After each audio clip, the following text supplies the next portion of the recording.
But I have, in studying the scriptures, believe there's at least one reason for divorce, and that's the breaking of the marriage vow by one party or the other. But we can't impose that particular standard on the rest of the world. When a television host asked the wife of world-famous evangelist Billy Graham if she'd ever considered leaving her marriage, her 5-word reply made millions laugh.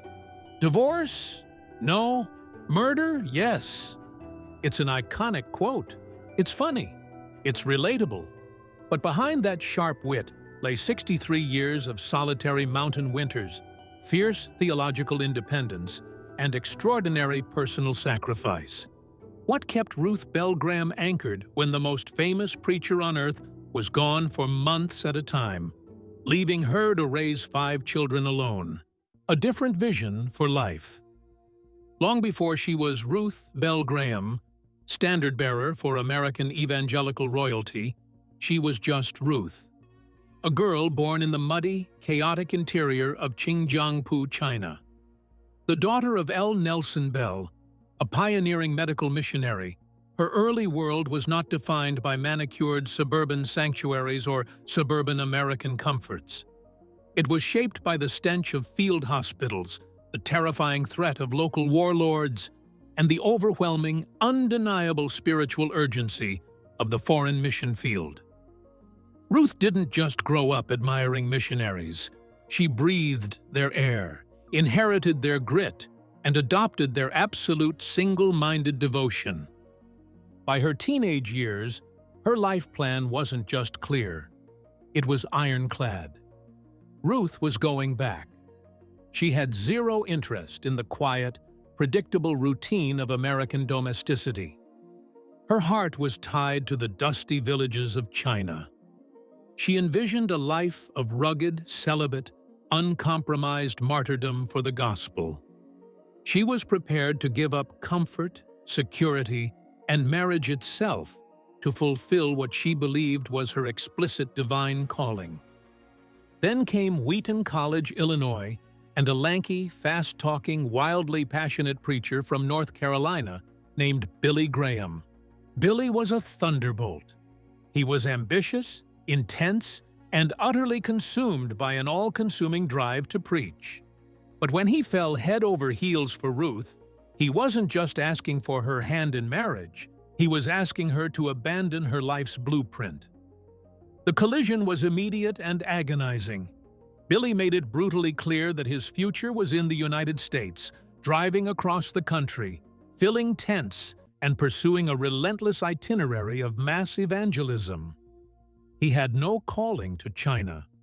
If Ruth married him, her dream of foreign missions was dead on arrival. For months, Ruth fought it.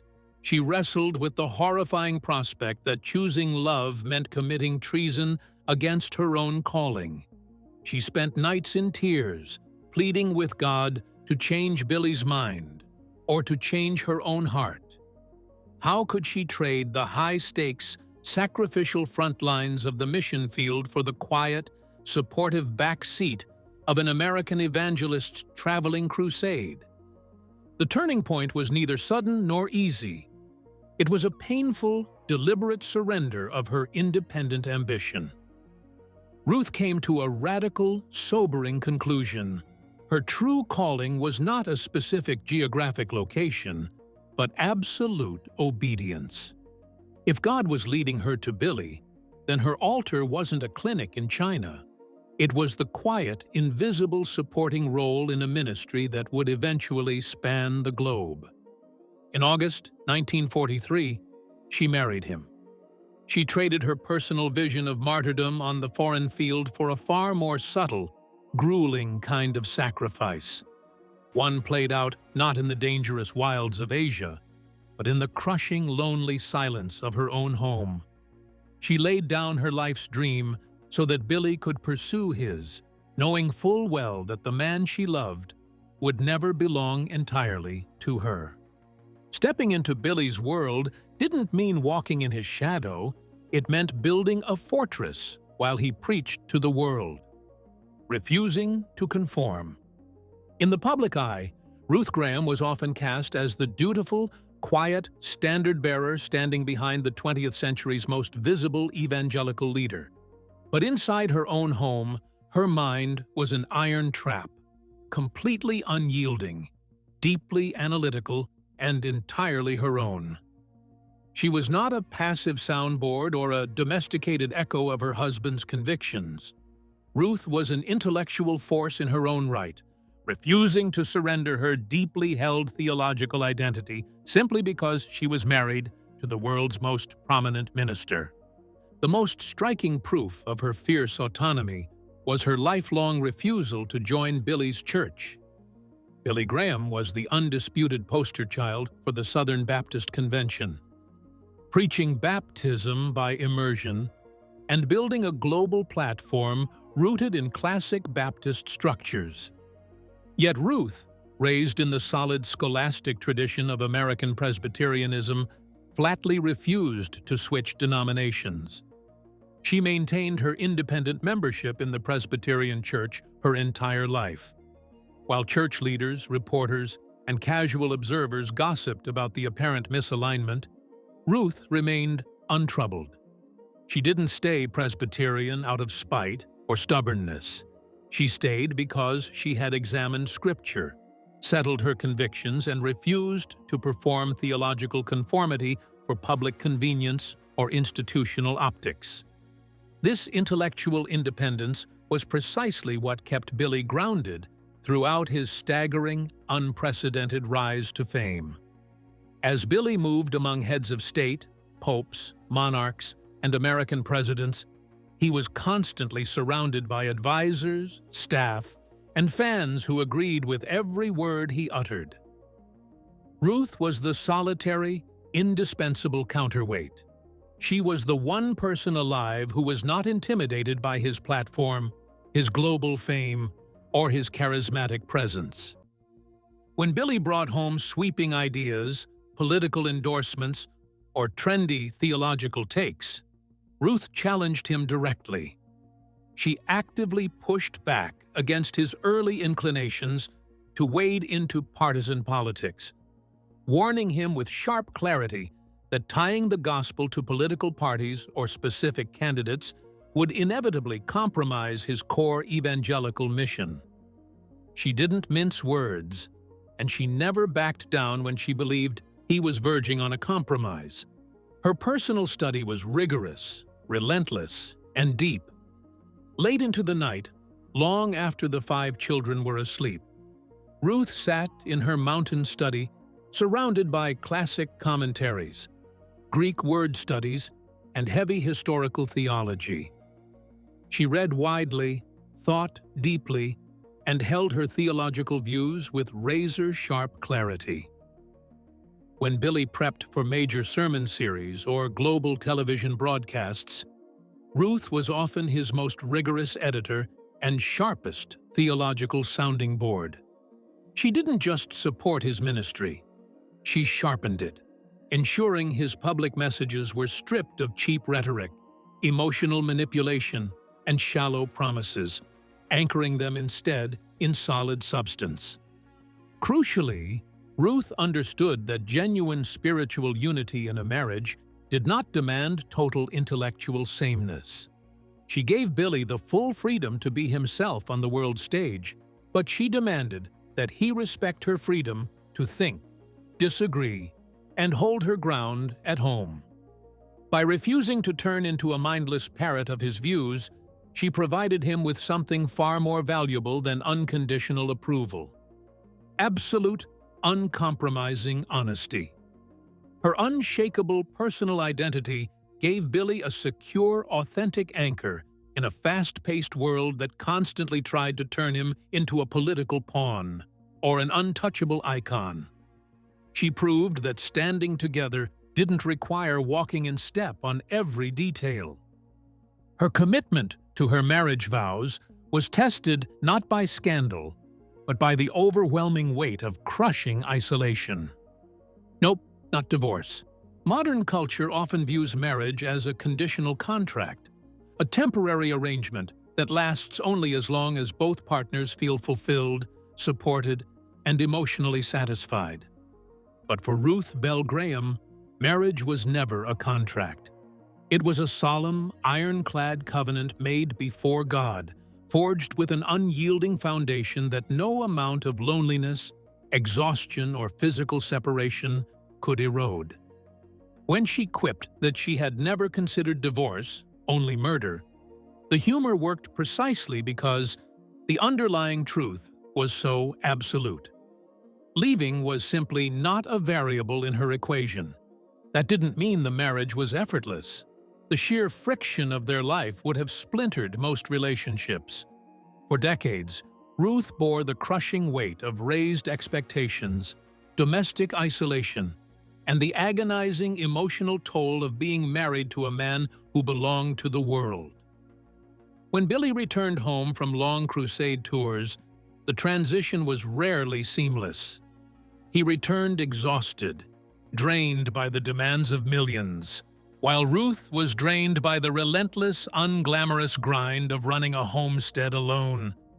Reintegrating a famous, highly driven husband back into the quiet rhythms of family life created real, sharp tensions. Yet, Ruth approached those moments with a profound, practical theology of commitment.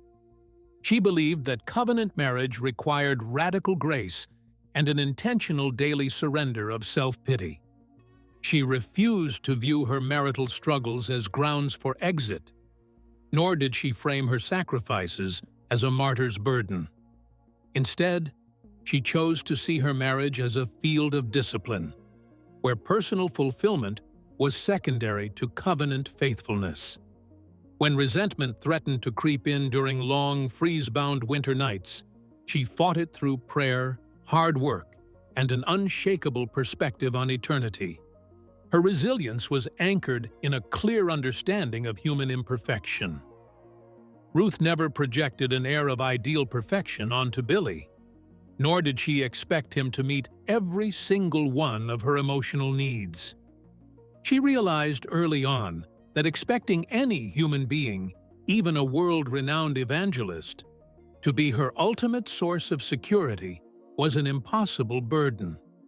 By looking to her faith for primary strength, she freed Billy from the weight of having to be a perfect husband while carrying a global ministry. This realistic, grounded approach allowed her to love him deeply without becoming dependent on his constant physical presence. Ruth didn't stay because it was easy, or because she lacked options. She stayed because she believed her vows meant exactly what they said, for better or worse, in presence and in absence. She turned the lonely spaces of her marriage into a fortress of stability, proving that true love is defined not by constant sentiment, but by unyielding endurance. That unconditional grace wasn't just a personal philosophy. It became the refuge her own children desperately needed.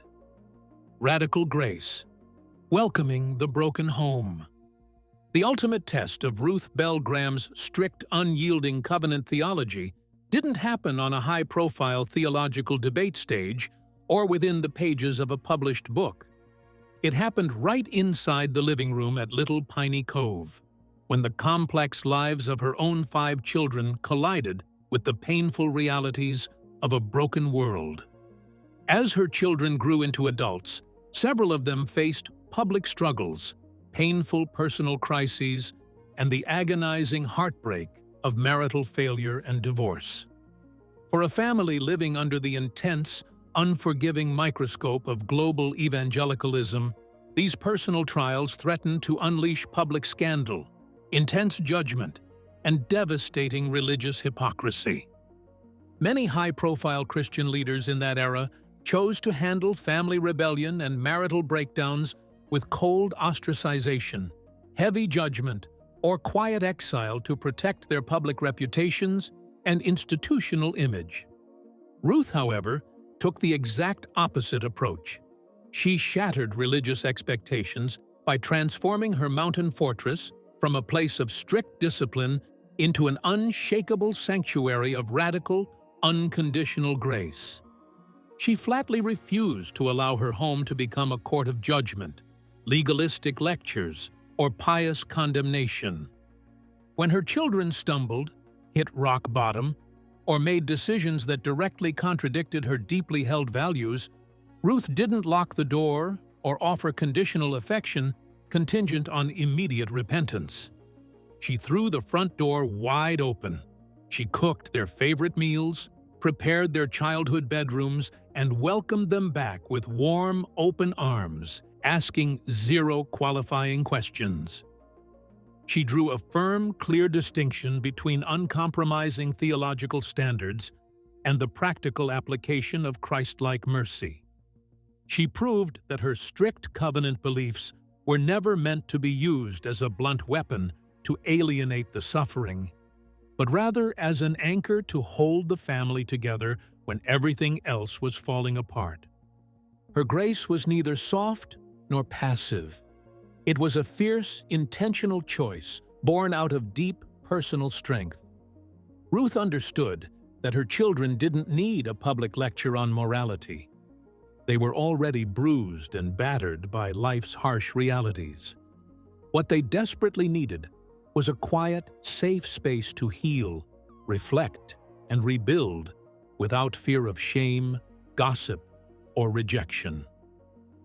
She bore the painful emotional weight of their brokenness without worrying for a single second about what the religious public, news outlets, or vocal critics would say. Her primary loyalty was never to protecting the Graham brand, but to loving her family with unrelenting, practical devotion. The quiet architect of culture. Behind the strict theological convictions and rugged mountain survivalism lay a woman with sharp aesthetic sensibilities and a fierce, irreverent love for real life. Billy Graham operated in a world dominated by suit-and-tie piety, mass crusades, and endless religious formality. Ruth made sure their home at Little Piney Cove was the exact opposite, an eccentric, vibrant sanctuary filled with art, classical literature, untamed dogs, continuous laughter, and late-night intellectual debates that had nothing to do with public ministry. She was determined that her 5 children would not be raised in a sterile, legalistic fishbowl. Ruth exposed them to poetry, classic novels, global art, and broad cultural perspectives, teaching them to think critically rather than absorb dogmatic slogans. She filled the house with books from every tradition, constantly reading, writing poetry, and pursuing her own creative outlets late into the night. While Billy preached to millions about eternity, Ruth anchored the family in the rich, earthy beauty of the present world. Her famous, biting humor was her primary weapon against religious pretension. She used sharp wit to deflate overzealous visitors who treated her husband like a demigod, quickly reminding everyone that inside their mountain walls, Billy was just a husband who forgot to put away his shoes and a father who needed to help with chores.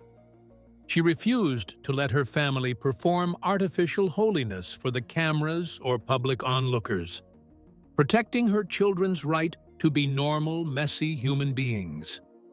This creative, cultured environment provided Billy with a vital, humanizing refuge. When he returned from the grueling pressures of the Crusade Trail, exhausted from carrying the spiritual weight of packed stadiums, Ruth didn't force him into another religious exercise. She offered him real life, fireside conversations, sharp humor, deep music, and a warm, unpretentious atmosphere where he was loved for who he was, not what he accomplished. By serving as the family's unofficial minister of culture, Ruth gave her family the room to breathe, ensuring that their faith was rooted in authentic joy, rather than suffocating public performance. Beyond her fierce theological independence and rugged mountain grit, Ruth possessed a razor-sharp aesthetic sensibility and an irreverent love for real life, the unofficial architect of culture. Billy Graham operated in a world of suit-and-tie piety, mass crusades, and endless religious formality. Ruth made sure Little Piney Cove was the exact opposite. An eccentric, vibrant sanctuary filled with global art, classical literature, untamed dogs, late-night debates, and continuous laughter. She flatly refused to raise her children in a sterile, legalistic fishbowl. While Billy preached to millions about eternity, Ruth anchored her family in the rich, earthy beauty of the present world.